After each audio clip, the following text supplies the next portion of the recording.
A record-breaking super typhoon produces a storm surge that rivals a tsunami. Typhoon Haiyan has made landfall over here. A reporter and his crew get trapped in its crosshairs. We didn't think that we were going to be victims as well. And 3 storm chasers turn into rescuers, swimming through electrified, debris-filled waters. I felt like people were going to die right in front of me. Well, it's electricity, I can feel it. We need to get out of this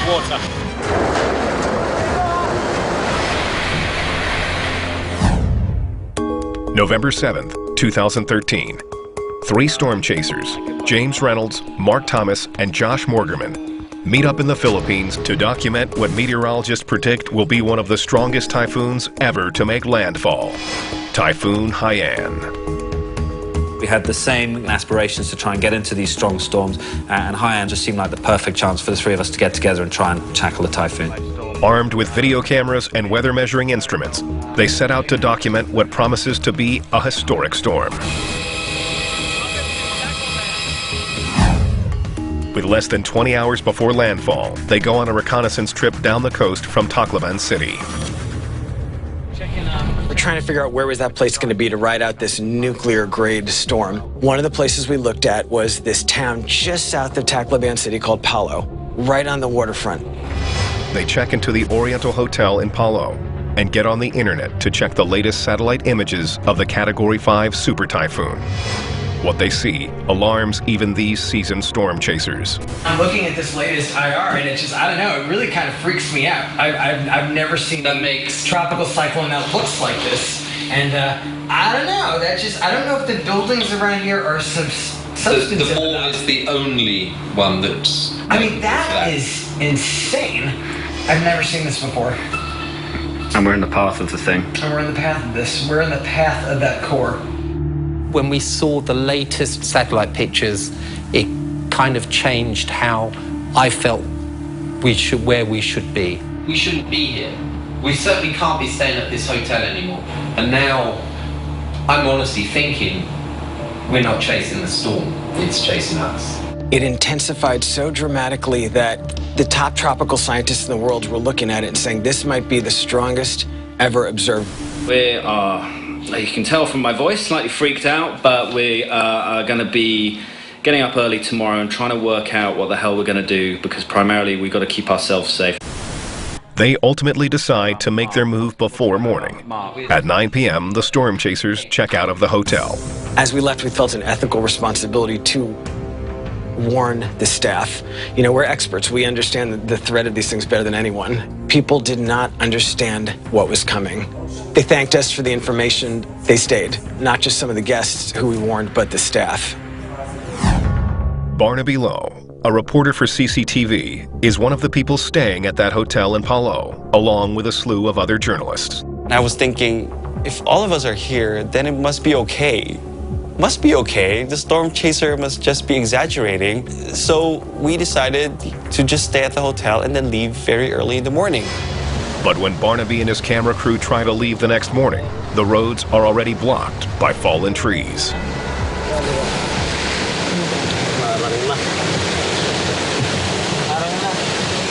I said to my team, okay, let's just head back to the hotel. We have no other choice.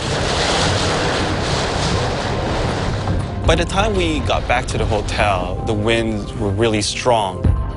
Barnaby tries to report from the beach. Typhoon Haiyan has made landfall over here. I was gonna get hit by one of the debris, and if I get hit, it's the end of the story. We have to stay alive, and then we think about reporting after. Barnaby and his crew retreat to an awning just 15 feet from the sea. His cameraman and camera assistant argue about what to do next. Paano tayo babalik? Ayaw ko. Hindi tayo babalik. Dito lang tayo. Safe na tayo dito. I was thinking we should leave, but I can't drag my cameraman. He thought that he could get spectacular shots.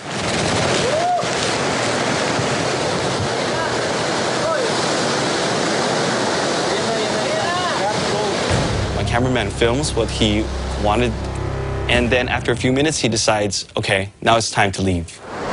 They scramble to a 2-story hotel building farther from the beach. Barnaby runs up to the 2nd floor, but his cameraman stays downstairs, putting himself in harm's way to get more footage. Now, the storm surge is rising. I was yelling at him. I said, just come up here. We have enough of that.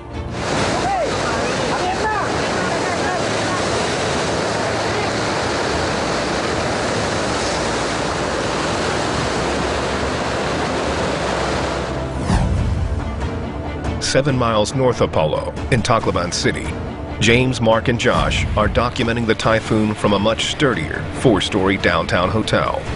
The eye wall of the storm, some of the most intense wind and rain, descends over the city. It was like a wall of rain and wind sweeping across the city from the bay. You could just see it come in.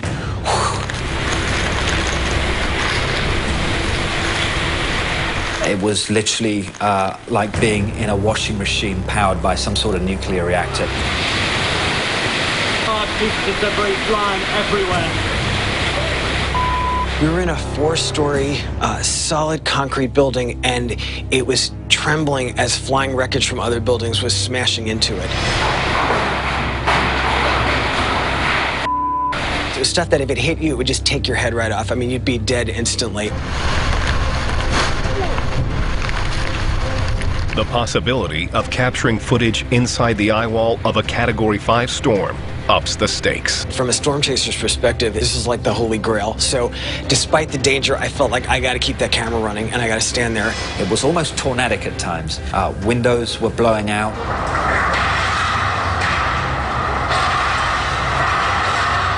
Shards of glass everywhere. The rooftop had been filling up with rain, and the stairwell was essentially a waterfall. Finally, there was a gust that was so off the charts, and all this wreckage just blew by. Right, and I just thought, all right, I'm going to get killed.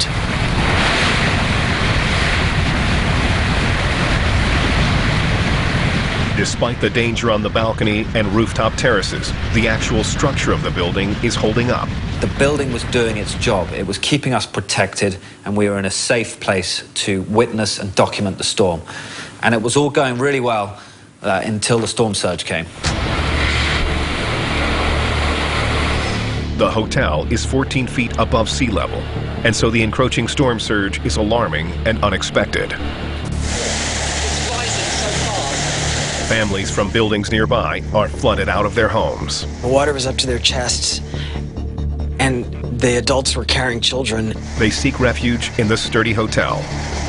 I was filming it. I was so transfixed by it, and then all of a sudden I just thought, I can't film this, I gotta help. Josh's camera continues recording as he runs downstairs. Coming up. The surge is rising really fast now. It is totally coming up. A race to save families from the rising storm surge. It's electricity, I can feel it. We need to get out of this water.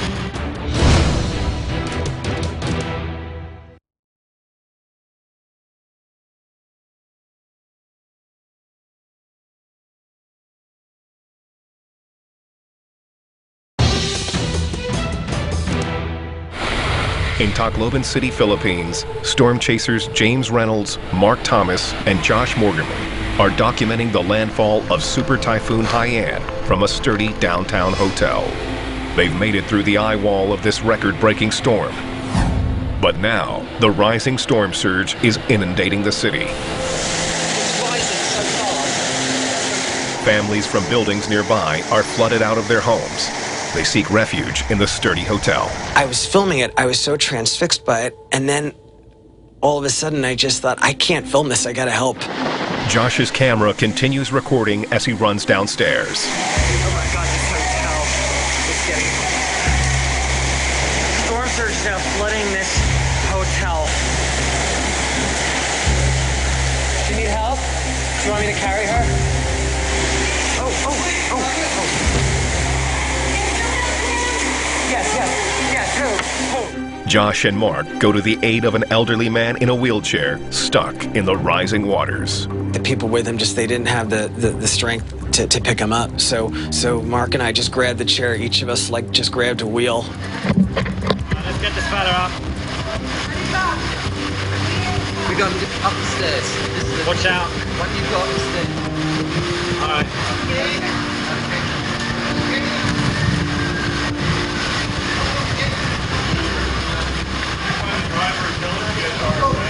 Hold on, gents. It's okay. It was like this race to just get everybody to the second floor because that water was coming up and we didn't know when it was going to stop. The surge is rising really fast now. It is totally coming up. But then we heard the sound of smashing glass, and I could hear a young girl screaming. It was screams of pure terror. A family is trapped in a first-floor room across the flooded courtyard. They are breaking windows with their hands, desperate to escape. Josh said, "We've got to go save them. We've got to get out there." Mark jumps in the debris-filled surge water first Be careful. and heads towards the cries for help. Mark abruptly stops in the water. I'll never forget him lifting his leg out of the water and then just seeing that the whole thing had been ripped to shreds. You all right? Just make that leg, okay?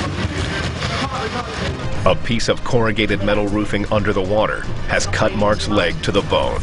He's out of commission, and the family is still trapped.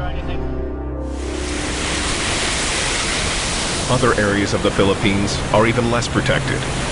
In eastern Samar, the surge is strong enough to wipe out entire structures.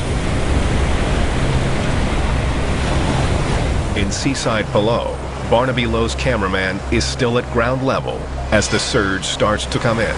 He decides to run upstairs, not a moment too soon. The stairway he ran up just moments earlier is overtaken by the storm surge.